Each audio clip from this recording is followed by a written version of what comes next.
Good day everyone, I am Janjel Tubayan, BSMT1 Section LNAT.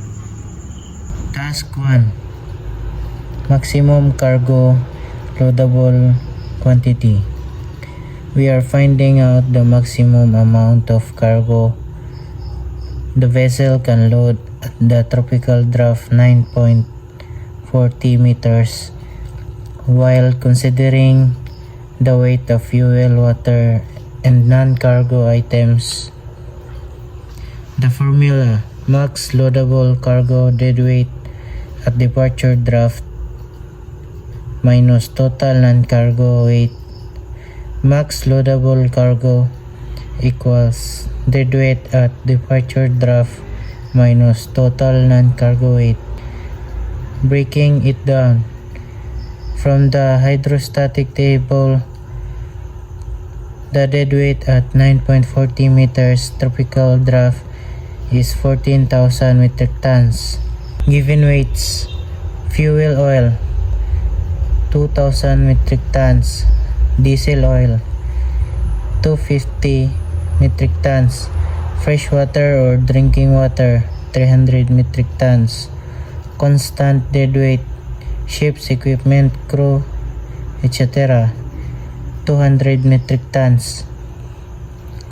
Total non-cargo weight equals 200 plus 2,000 plus 250 plus 300 equals 2,750 metric tons.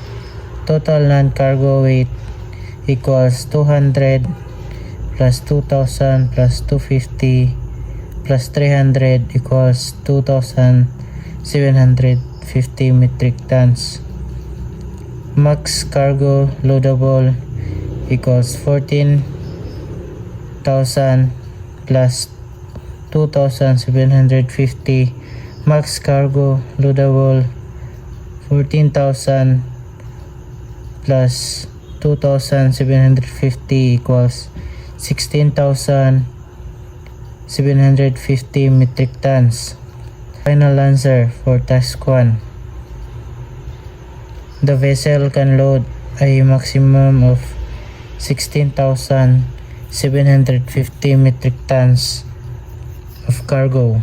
Since the deadweight at 9.40 meters is 14,000 metric tons, we use the same calculation at task 1. Cargo loadable at 9.40 meters equals 14,000 plus 2,750. Cargo loadable at 9.40 meters equals 14,000 plus 2,750 equals 16,750. The final answer of task 2. At tropical draft 9.40 meters, the vessel carries 16,750 metric tons of cargo. Task 3. Cargo quantity difference between tropical and summer draft.